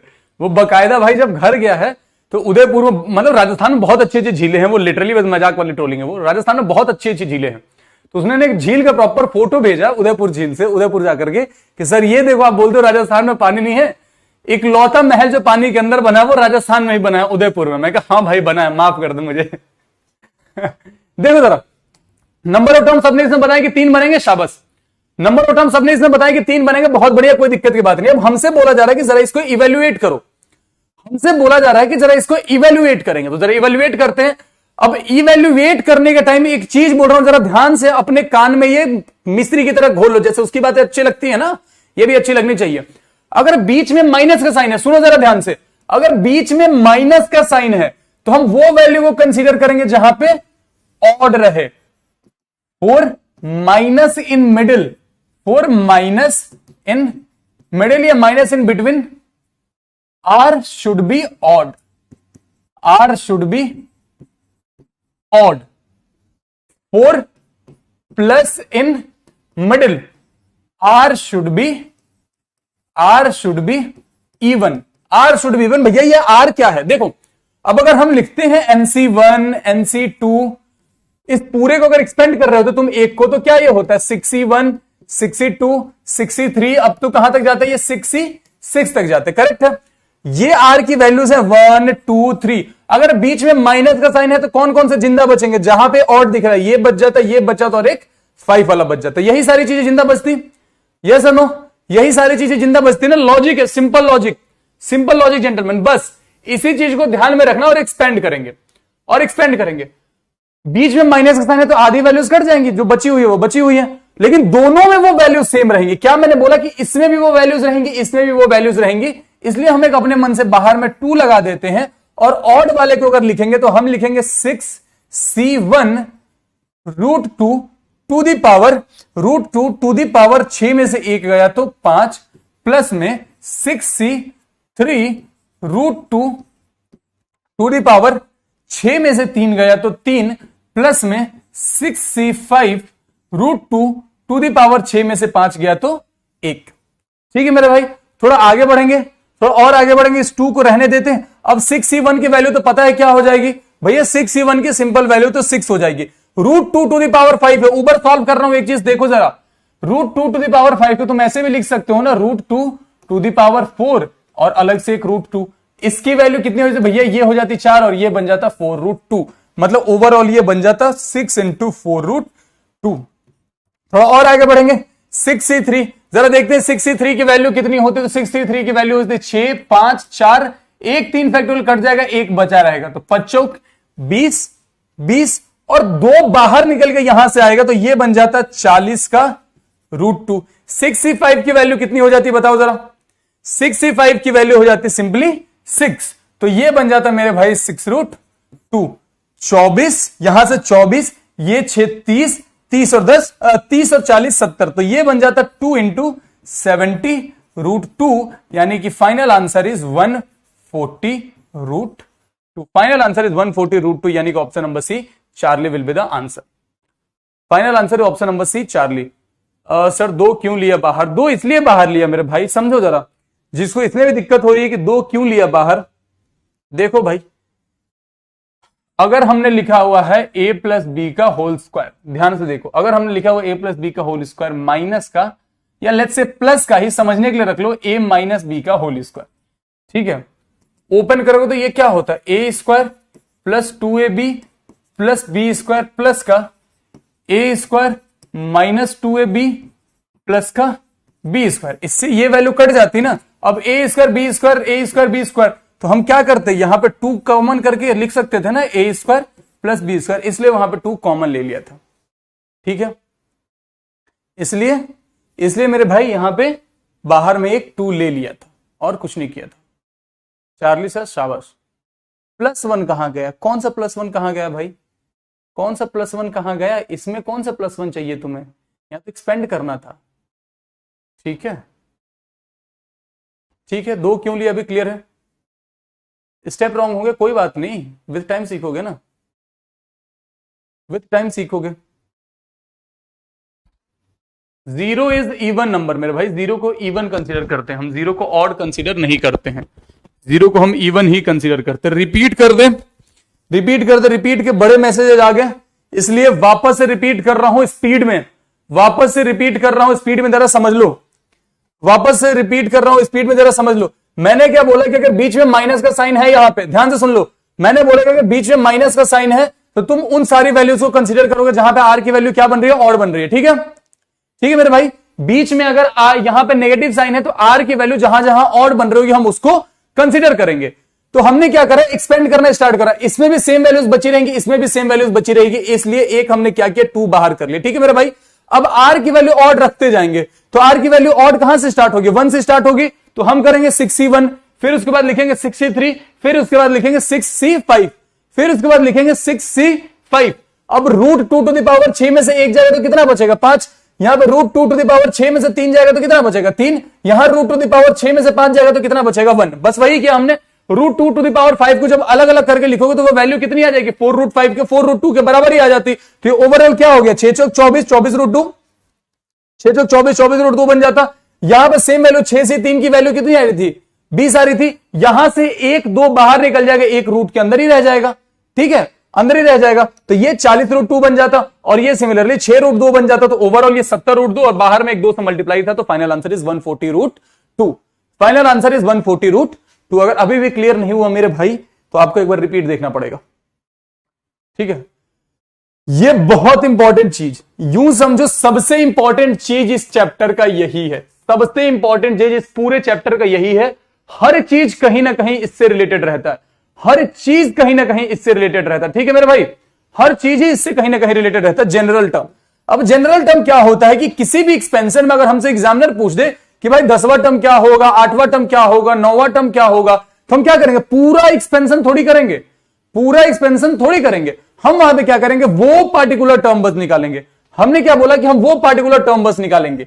लिखते कैसे, इसे हम लिखते हैं TR+1 is equal to NCR a⁻n r b⁻r। क्या मैंने बोला, TR+1 is equal to NCR a⁻n r b⁻r। जैसे मेरा भाई अगर हमें कभी बोल दिया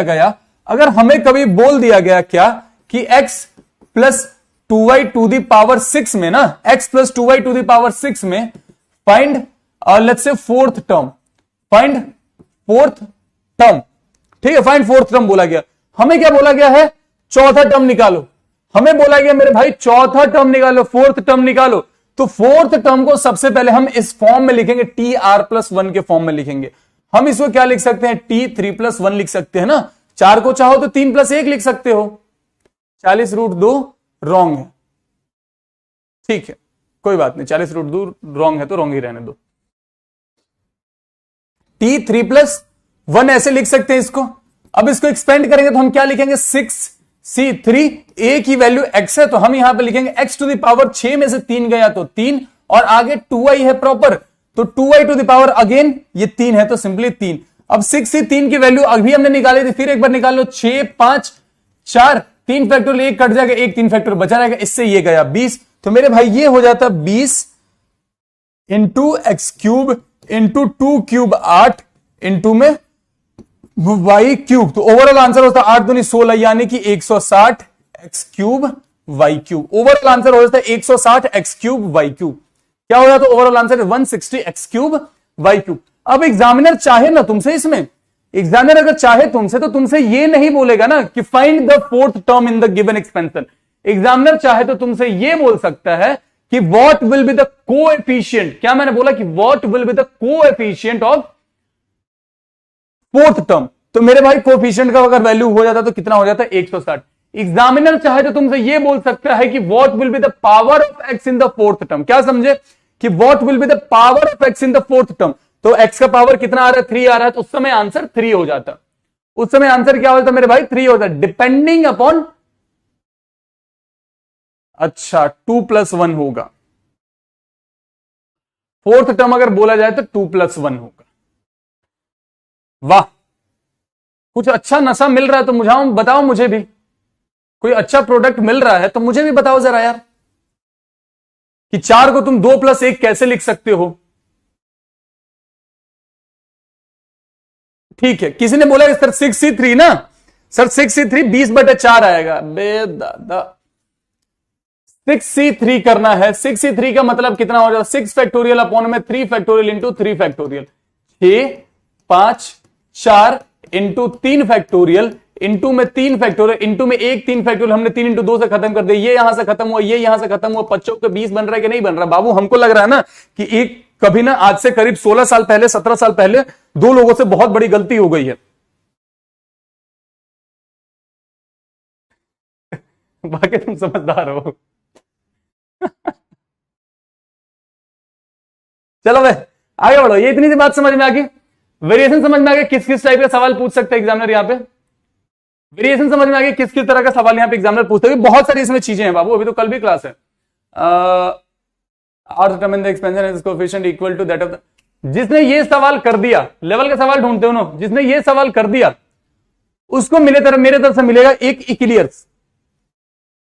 जिसने ये सवाल कर दिया उसको मेरे तरफ से मिलेगा एक इक्लियर्स। अब समझो एक बात, सवाल समझा देता, जो मेरे भाई बहन हिंदी मीडियम से है, जो मेरे भाई या बहन हिंदी मीडियम से है, पहले वो समझ लो।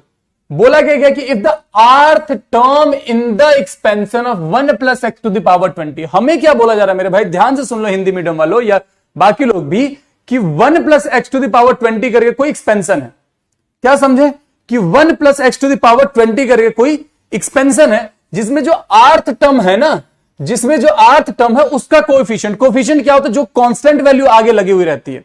समझ गए मेरे भाई, जो कांस्टेंट वैल्यू आगे लगी हुई रहती है उसको हम लोग क्या बोलते हैं, कोएफिशिएंट बोलते हैं। जैसे लास्ट सवाल में हमारा क्या था, 160x³ y³, तो 160 वहां पे क्या हुआ करता था, कोएफिशिएंट हुआ था, करेक्ट। तो हमें क्या बोला गया ना, आर्थ टर्म का कोएफिशिएंट और r प्लस फोर्थ टर्म का जो कोएफिशिएंट है ना, वो क्या है, बराबर है। वो क्या है, बराबर है। तो अब जरा बताओ कि तुम्हारे r की वैल्यू कितनी होगी। ये रहा तुम्हारा मल्टीपल चॉइस। पोल देते हैं तुम्हें 60 सेकंड, जाओ यार, सवाल इतना समझा दिया, अगर इस पे भी गलत करोगे तो बहुत मारेंगे। Sorry sir to say this in doubt but I am also from Ara and with think alike Kishan Ojha. अच्छा, विथ थिंक अलाइक कहां से हो किशन बाबू? ओझा सर बायो पढ़ा रहे हैं। ए नहीं, राज नहीं खोलना। कहां से हो किशन ओझा? कहीं तुम उधर से तो नहीं हो कि आरा से में एक जगह है जिसको हम लोग बोलते हैं भिया चौरस्ता, चौरस्ता से राइट करके एक रास्ता जाता है, करजा बरजा करके 2 गांव है। तुम वहां से तो नहीं हो, क्योंकि उस क्षेत्र में, शाहपुर विधानसभा क्षेत्र में ओझा बहुत है। They can be other online platform to disturb us. अरे नहीं भाई, बच्चे हैं। लव यू सर जी, आपके वजह से मैथ में आग लग गई है, ये बेइज्जती समझू। Love from Madhya Pradesh, video call कर लो आज प्लीज। भाई वीडियो कॉल के लिए मना कर रखा है यार। डीपीपी के सॉल्यूशन आप दो, ठीक है, डीपीपी के सॉल्यूशन अब मैं ही दूंगा। आज ही एक डीपीपी के सॉल्यूशन जो बाइनोमियल थ्योरम की पहले डीपीपी है, आज ही रिकॉर्ड कर दिए तुम्हारे लिए भाई। पावर माइनस होगी तो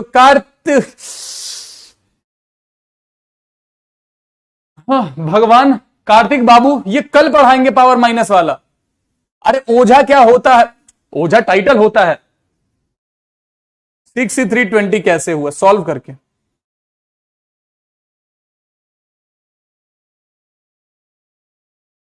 चंबल, अरे चंबल बड़ी प्यारी जगह है यार। चंबल तो मतलब मस्त जगह है, बेहतरीन जगह है चंबल। जरा देखो आर्थ टर्म, समझो जरा मेरे भाई, आर्थ टर्म की बात की जा रही है। भाई मेरे, अभी एक चीज हमने समझा क्या, कि अगर कभी भी तुम्हें एक्सपेंड करना है, अगर कभी भी तुम्हें एक्सपेंड करना है, तो तुम्हें क्या करना पड़ेगा, तुम्हें क्या करना पड़ेगा, उसे r प्लस वन के फॉर्म में लिखना पड़ेगा। करेक्ट, उसे r प्लस वन के फॉर्म में लिखना पड़ेगा। तो हम चाहे तो इस आर्थ टर्म को, हम चाहे तो इस आर्थ टर्म को ऐसे लिख सकते हैं क्या, T R minus one plus one, हम ऐसे लिख सकते हैं T R minus one plus one. ये किसके बराबर है मेरे भाई, ये बराबर है टी आर प्लस फोर को हम लिखना चाहे तो T R plus three plus one. यही सारा खेल है, यही सारा खेल है। अब n की वैल्यू कितनी है मेरे भाई, n की वैल्यू 20 है, तो हम चाहे तो यहां पे लिख सकते हैं कि 20 सी आर माइनस वन, ये किसके बराबर है, 20 सी आर प्लस थ्री के बराबर है। क्या मैंने बोला कि 20 सी आर माइनस वन जो है वो 20 सी आर प्लस थ्री के बराबर है। अब वापस वही बेसिक वाली चीज सुबह जो पढ़ा था हमने कि NCX is equal to NCY, तो उस केस में क्या हो जाएगा, x प्लस वाई की जो वैल्यू वो किसके बराबर हो जाएगी मेरे भाई, n के बराबर हो जाएगी। क्या मैंने बोला कि जो x प्लस वाई की वैल्यू है वो किसके बराबर हो जाएगी, वो n के बराबर हो जाएगी। लो भैया ये क्या, ये तो बेहतरीन चीज निकाल के ला रहा था, दिखाओ इधर एक बार, अरे दिखा देना सर को। भाई देख रहे हो, ऐसी ऐसी बेहतरीन चीजें, अभी ओझा का नाम ले रहे थे, ऐसी ऐसी बेहतरीन चीजें हमारे स्टूडियो में। सोच रहे हम भी यही पढ़ाना स्टार्ट कर दें, ओम फट स्वाहा। देखो x प्लस वाई की वैल्यू कितनी होनी चाहिए, n के बराबर होनी चाहिए। तो हम सिंपली इसको क्या लिखेंगे, हम इसको क्या लिखेंगे मेरे भाई, हम लिखेंगे r minus one plus r plus three, यानी कि r minus one plus r plus three की जो वैल्यू है वो कितनी है मेरे भाई, वो n के बराबर यानी 20 के बराबर है। ये बन जाता 2r प्लस में 2 is equal to 20, 2r is equal to 18, r is equal to मेरे भाई 9, r इज इक्वल टू 9, यानी option number B bravo will be our answer. Option number B bravo will be our answer. ठीक है मेरे भाई, ठीक है मेरे भाई, प्यारा सवाल था, सिंपल सवाल था, अच्छा सवाल था। ऐसे सवाल आते हैं, ऐसे सवाल आते हैं, सारा खेल इसी का है, सारा खेल इसी का है। तुम्हें इसलिए बोल रहा हूं कि जनरल टर्म को प्लीज मेरे भाई प्यार से समझ लो, सब कुछ जनरल टर्म के इर्द गिर्द घूमेगा, सब कुछ ही जनरल टर्म के इर्द गिर्द घूमेगा। जिसको इस चीज में कंफ्यूजन हो रहा है कि भैया आर्थ को आपने r minus one plus one क्यों लिखा, ठीक है, समझो सबको कंफ्यूजन बस इसमें हो रहा होगा, जिनको समझ में नहीं आया होगा कि r minus one plus one क्यों किया। मेरे भाई हमने जनरल टर्म पढ़ा है किस फॉर्म में, हमने जनरल टर्म पढ़ा है कि टी आर प्लस वन की जो वैल्यू होगी ना, उसे हम एनसीआर करके आगे बढ़ेंगे। मतलब हमें ये वाला पार्ट आर प्लस वन के फॉर्म में लिखना ही पड़ेगा, हमें ये वाला पार्ट आर प्लस वन के फॉर्म में लिखना ही पड़ेगा। समझ गए, पोल में ब्रावो 43% लोगों ने सही किया, ठीक है। आर प्लस वन के फॉर्म में लिखना ही पड़ेगा, तो हमने r minus one plus one लिख दिया। हमने क्या किया, r minus one plus one लिख दिया, बस वही किया है। अब यहां पे जो वैल्यू है आर प्लस फोर्थ टर्म, तो उसको हमने क्या कर दिया, r plus three plus one लिखा। जैसे चार को वहां पे हमने क्या लिखा था, जैसे चार को हमने लिखा था 3 प्लस 1, तो यहां पे हमने लिखा आर प्लस 3 प्लस 1। अब तो बात क्लियर है मेरे भाई, अब तो बात क्लियर है। अब इससे भी छोटी चीज क्या बताऊं, इससे भी ज्यादा ब्रेक करके कैसे बताऊं, बताओ मेरे भाई, ठीक है।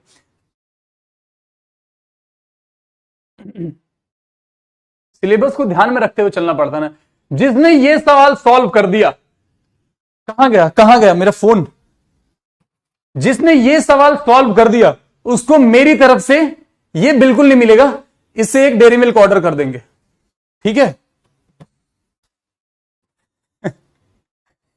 चलो, बोला जा रहा है if the fourth term in the expansion of, if the fourth term in the expansion of px plus one by x to the power n, क्या लिखा हुआ, px plus one by x to the power n is 5/2, ठीक है।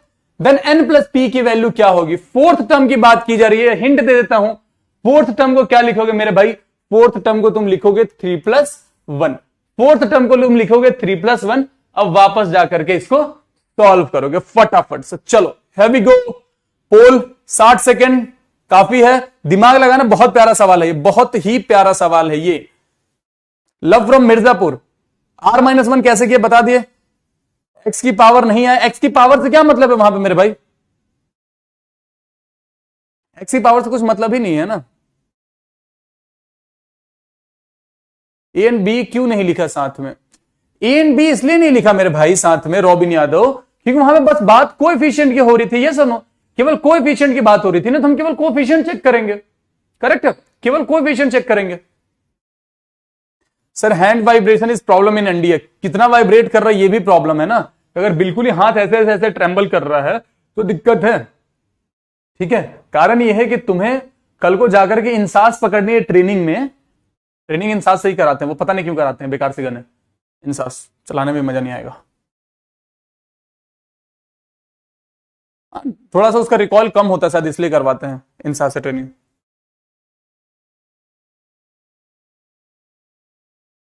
कैसे equal हो सकता है?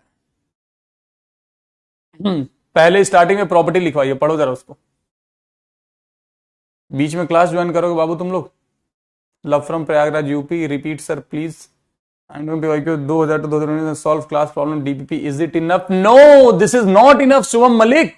तुम इतना मारेंगे ना बाबू तुम लोग को, तुम लोग का डेट ऑफ बर्थ 2006 का होगा मुझे जहां तक लग रहा है। 2005, 2006, 2007, 2008, 9 के भी कुछ हो गए, 2008, 9 के भी डेट ऑफ बर्थ वाले हो गए।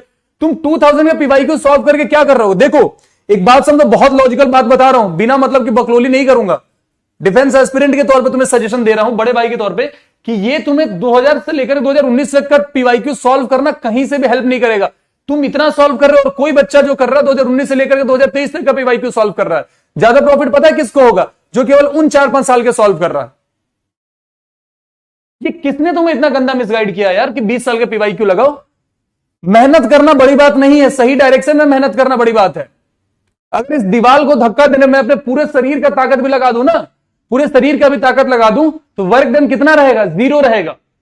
वर्क डन कितना रहेगा? 0 रहेगा। बट अपनी छोटी उंगली से बस इस पेन को धक्का दे दूं तो ये पेन हिल जाएगा और यहां पे वर्क डन कुछ ना कुछ पॉजिटिव वैल्यू आ जाएगी। इस बात को समझो। अब ये कोई नहीं बोलेगा सर फिजिक्स में पढ़ाओगे क्या? बिल्कुल नहीं रक्षक से पढ़ाते हैं ना।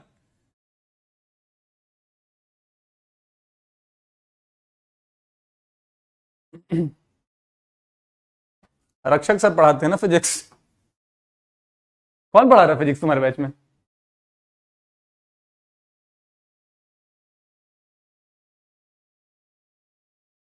अरे सारे टॉपिक आज कैसे करवा पाऊंगा यार, बहुत सारे टॉपिक है। अब जरा वापस चलते हैं मेरे भाई, फोर्थ टर्म की बात की जा रही है, तो हम यहां पे लिखेंगे t3+1। हम क्या लिखेंगे मेरे भाई? t3+1। सॉल्व करें इसको, ओपन करेंगे तो हम लिखेंगे NC3 px to the power n-3 into 1/x to the power simply 3। 1/x to the power simply 3। ठीक है, ठीक है मेरे भाई। ये किसके बराबर मेरे भाई? ये है 5/2 के बराबर, ये है 5/2 के बराबर। अब जरा चीजों को अलग अलग करके लिखते हैं। हमने इसे किया NC3p to the power n-3, और इसे ऐसे लिख देते हैं x to the power n-3 upon में x³। इसे ऐसे लिख देते हैं। अब यहां पे एक बहुत प्यारी चीज समझा रहा हूं, ध्यान से सुनो। अब यहां पे एक बहुत प्यारी चीज समझा रहा हूं, जरा ध्यान से सुनो, ध्यान से सुनना प्लीज। अगर नहीं सुनोगे, ये स्टेटमेंट नहीं सुनोगे, तो बार बार doubt doubt doubt doubt repeat repeat repeat करते रहोगे। इतनी तक बात सबको क्लियर होगी। अब यहां पे एक बहुत प्यारा कॉन्सेप्ट आएगा। ये वैल्यू क्या है भैया? ये वैल्यू 5/2 है, ये वैल्यू 5/2 है। इधर कहीं x दिख रहा है क्या? इधर कहीं x दिख रहा है क्या? बताओ जरा, इधर कहीं x दिख रहा है क्या? नहीं भैया, x तो हमें वैसे भी जीवन में नहीं दिखती क्योंकि है ही नहीं। इधर कहीं x नहीं दिख रहा है। इसका मतलब क्या हुआ मेरे भाई? कि ये x वैनिश हो गया है। कल हम जाके एक कॉन्सेप्ट पढ़ेंगे, कल हम जाकर के एक कॉन्सेप्ट पढ़ेंगे, किस चीज का? एब्सोल्यूट टर्म का। हम इसको चाहे तो इसको ऐसे भी लिख सकते थे, NC3p to the power n-3 x to the power n-3 -3 करेंगे तो x to the power n-6। ये किसके बराबर मेरे भाई? ये 5/2 के बराबर। अगर इस x को वैनिश होना है, क्या मैं बोल रहा हूं? अगर इस x को वैनिश होना है तो इसे क्या बनना पड़ेगा? इसे 1 बनना पड़ेगा। ये 1 तब ही बनेगा, ध्यान से सुन लो, ये 1 तब ही बनेगा जब इस n-6 की वैल्यू कितनी होगी? 0 होगी। एनीथिंग टू द पावर 0 क्या हो जाएगा? नेहा IG दो ना नेहा IG दो ना, नेहा NDA जाएगी, ठीक है, वहां जाके कोल्ड कॉफी पिएगी और तुम फिर वापस से क्लास में मिलोगे। नेहा IG दो ना। तो n-6 की वैल्यू को हम कितना करेंगे मेरे भाई? n-6 की वैल्यू को हम 0 करेंगे और n की वैल्यू यहां से कितनी हो जाएगी मेरे भाई? 6 हो जाएगी। n की वैल्यू सिंपली क्या हो जाएगी, 6 हो जाएगी। n की वैल्यू समझ में आ गई, n की वैल्यू समझ में आ गई। तो जरा और आगे बढ़ेंगे। अब हम क्या करेंगे ना कि अच्छा ये तो 1 हो गया, ये 1 हो गया, इसका मतलब जो इतनी सी वैल्यू यहां पे बची हुई है nc3p to the power n minus 3, nc3p to the power n minus 3, यही किसके बराबर है, यही है 5/2 के बराबर। अब n की जगह हम 6 डालेंगे तो हम इसको लिखेंगे क्या, 6c3p टू द पावर 6 में से 3 जाएगा तो p क्यूब, ये किसके बराबर है मेरे भाई, 5/2 के बराबर है। ठीक है, अब जरा फैक्टोरियल खोलेंगे, ये जरा फैक्टोरियल खोलेंगे तो ये क्या बनेगा, 6 5 4, 3 फैक्टोरियल लिखने की जरूरत नहीं, नीचे में 3 इंटू 2 लिख देते हैं। p cube is equal to 5/2। ये 6 इसको काट सकता है, बिल्कुल काट सकता है, ये 5 इसको काट सकता है, और क्रॉस मल्टीप्लाई करेंगे तो p क्यूब की वैल्यू आ जाएगी 1/8, यानी कि मेरे भाई p की वैल्यू हो जाएगी 1/2। क्यूब रूट सॉल्व करेंगे तो p की वैल्यू आ जाएगी 1/2।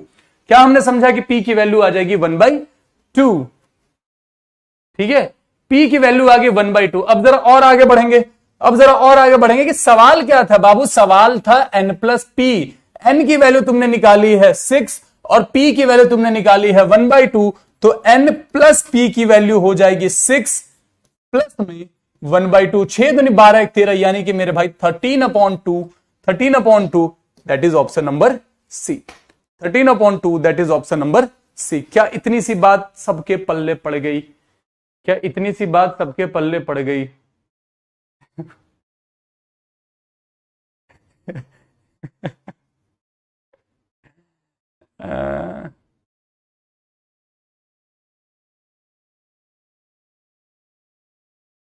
क्या नेहा देगी इंस्टाग्राम आईडी, आइए देखते हैं।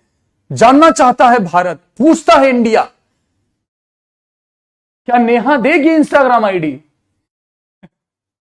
रिपीट सर, n-0 कैसे किया, मैंने बोला था वहीं पे, बार बार एक ही चीज समझा रहा हूं कि जब मैंने पॉइंट कर दिया कि प्लीज इस चीज पे ध्यान दे दो, तो उस समय ध्यान कहां रहता तुम लोग का।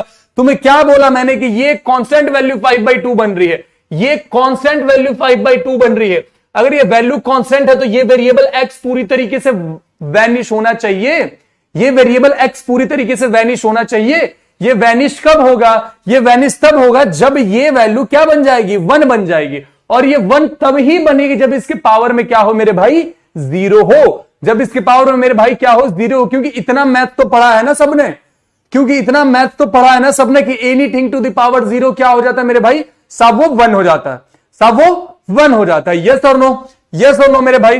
तो x to the power n-6 को हम क्या रखेंगे, इसको लिखेंगे x to the power n-6 is equal to 1, यानी कि this is equal to x to the power 0। अब ये 0 के बराबर पुट करेंगे तो n की वैल्यू क्या आ जाएगी, 6 आ जाएगी। क्या ये बात क्लियर है, क्या ये बात क्लियर है, ऑल क्लियर। अगर अभी भी बबुआ दिक्कत हो रहा है ना तो फिर हम वही करेंगे। नहीं n-3 0 कैसे करोगे बे, लव फ्रॉम अहमदाबाद। देखो देखो भाई, एक चीज समझा रहा हूं कि मैं भी चाहूं ना, मैं भी अगर चाहूं तो एकदम सिंपल सिंपल सवाल यहां पे ला के डाल दूंगा, 10 के मैं 20 सवाल एकदम सिंपल सिंपल डाल दूंगा, जो तुम्हें करने में भी मजा आ जाएगा। अरे सर ने जो पढ़ाया सब कुछ एकदम मक्खन चमक गया, मजा ही आ गया।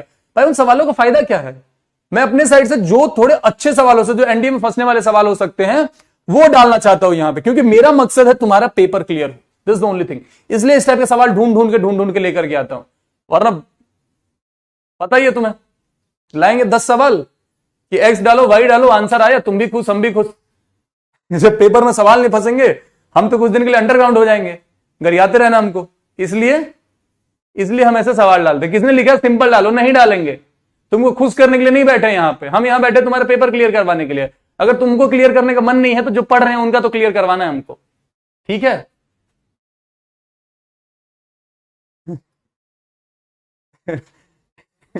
नेहा इंस्टाग्राम आईडी दो ना। अबे यार कैसे कैसे छात्र आ रहे हैं। देखो पहली बात यहां बोला गया था power of x occurring in the 7th term in the expansion. फटाफट से इसका आंसर करेंगे। पावर ऑफ एक्स पूछा गया है, फटाफट से इसका आंसर करेंगे। टाइम दे रहा हूं ओनली 30 सेकेंड्स का, ओनली 30 सेकेंड। अच्छा पिछले बार का तो पहले मार्क करना पड़ेगा सवाल ना यार। सी इज द आंसर 42.91%। ठीक है, इसका जरा फटाफट से 30 सेकंड में आंसर मार्क करोगे। बताऊंगा क्यों कि 30 सेकंड टाइम दिया है। केवल 30 सेकंड में आंसर मार्क करोगे फटाफट से। Power of x occurring in the 7th term. जितना जल्दी हो सके जो सबसे पहले सॉल्व करेगा उसको मिलेंगे मेरी तरफ से 2 Laddu.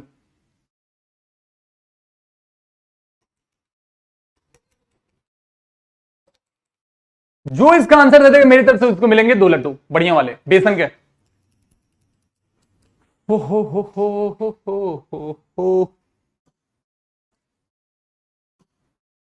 Love from love you too मेरा भाई। भाई वो स्टिल मेरा अपना इंस्टीट्यूट है यार, मतलब क्या बोलते हैं, मकान बदलने से परिवार थोड़ी बदल जाता है। तो अब भी मेरे अपने लोग हैं, वहीं रहता हूं मैं, घूमने फिरने अभी भी जा सकता हूँ, चाय पी सकता हूँ। और ये सभी टीचर ने दे दी है, ऐसा भी हो रहा है क्या? ए भाई देखो, हम फंसना नहीं चाहते हैं। कहीं तुम लोग पहले महीने की सैलरी उठाने से पहले पेनाल्टी लगवा दोगे, जो भी आना होगा कटोरा में वो भी नहीं आएगा, खाली कटोरा रह जाएगा मेरा। तो जहां पे बताना है हम बता दिए हैं। प्रैक्टिस सेशन भाई टीम ने बोला अगले मंथ, यार हम कुछ नहीं कर सकते उस बात पे। अब अगले मंथ बोला तभी ले पाएंगे। प्रैक्टिस कैसे करें रोड मैप बता दो।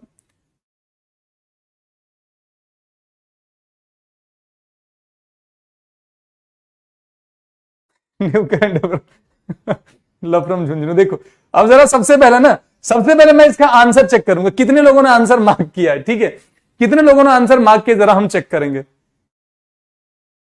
ओहो, ये जिन लोगों ने आंसर मार्क किया है, तुम्हें बताऊं जरा, जिन लोगों ने आंसर मार्क किया है, जिन लोगों ने आंसर मार्क किया, तुम्हारे लिए सरप्राइज ये है, ये चारों के चारों ऑप्शन ही गलत हैं।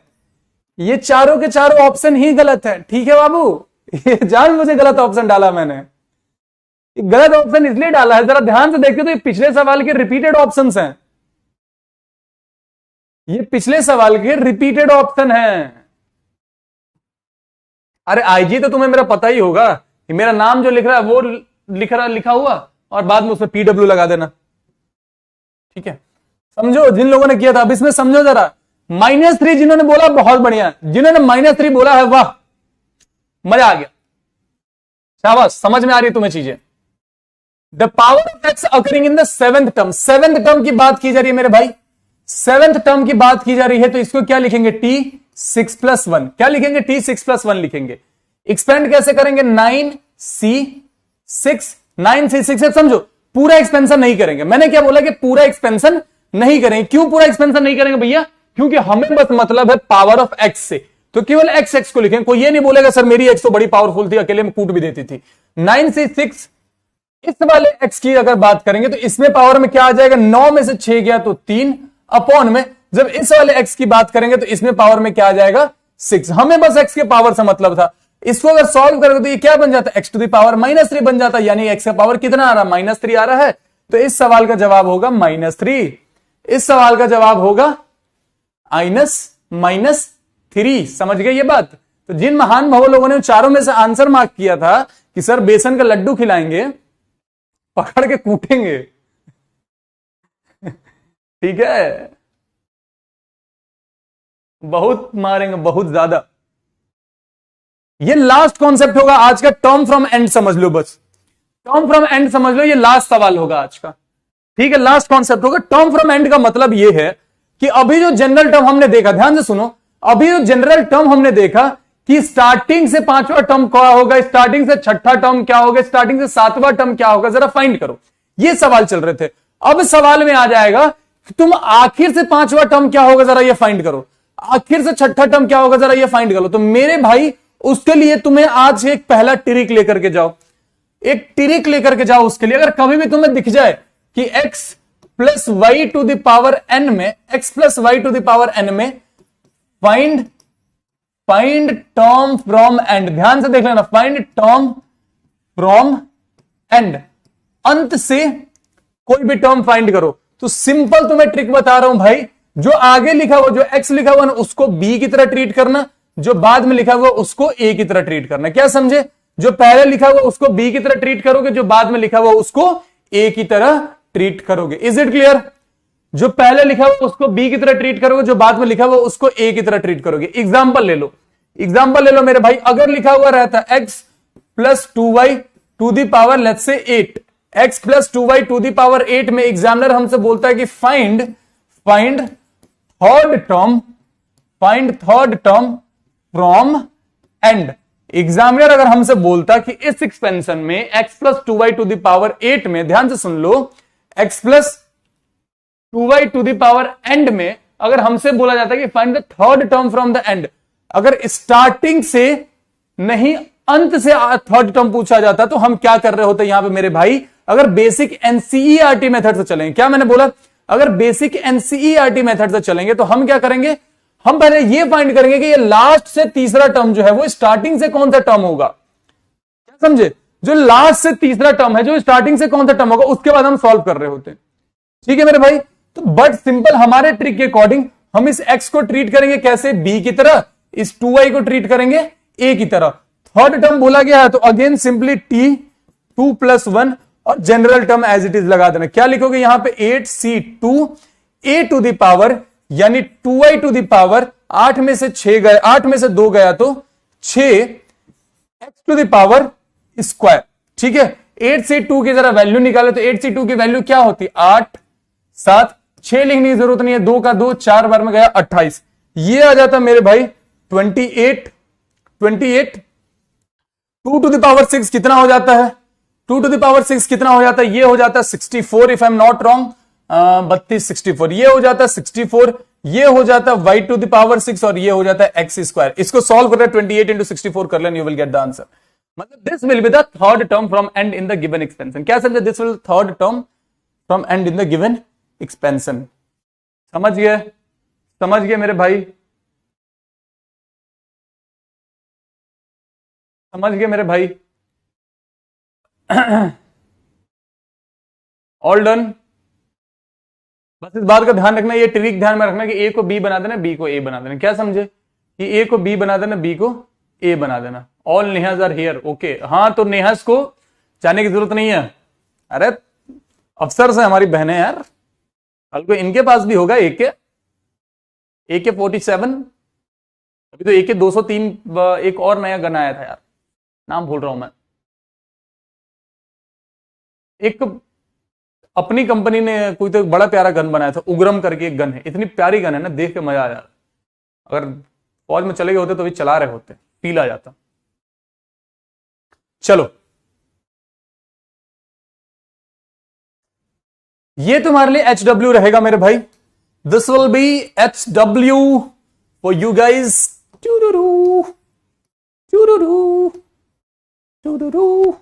This will B HW। ठीक है, ठीक है, ठीक है, ठीक है, ठीक है, ठीक है। बाकी ये मिडिल टर्म वगैरह कल से पढ़ेंगे। आज की सभा में बस इतना ही। लास्ट में चलते चलते समरी का कुछ मतलब बनता नहीं, होमवर्क दे चुका हूं। ये हमारे कुछ हैंडल्स हैं जहां पर आप हमसे जुड़ सकते हैं। अंत में जय हिंद। एंड मेरे भाई, जो सबसे जरूरी सूचना है, जो सबसे जरूरी चीज है, वो ये है कि THANKYOU।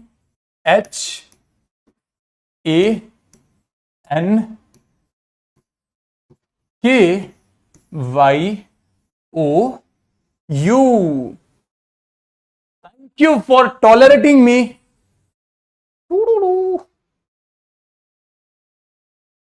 अच्छा, आंखें बड़ी छोटी बन गई किसी कारण, चलो छोड़ दो। Thank you for tolerating me from 1.5 hour। See you all tomorrow। अगली क्लास में जो बाइनोमियल की लास्ट क्लास होगी, 2 ही क्लास में बाइनोमियल निपटेगा। तब तक के लिए जहां हो हंसते रहो, खेलते रहो, मुस्कुराते रहो, पढ़ाई रेगुलर करते रहो, स्ट्रेस फ्री रहो, अपना ख्याल रखो। Ladies and gentleman, have faith in yourself. You are going to make it this time. India is waiting for you and you are going to test that prestigious cold coffee of national defence academy. ठीक है, और बाकी canteen card तो तुम हमको दे ही दोगे। पता नहीं कितने कैंटीन कार्ड इकट्ठा होने वाले मेरे पास। तब तक के लिए अपना ख्याल रखो एंड जय हिंद।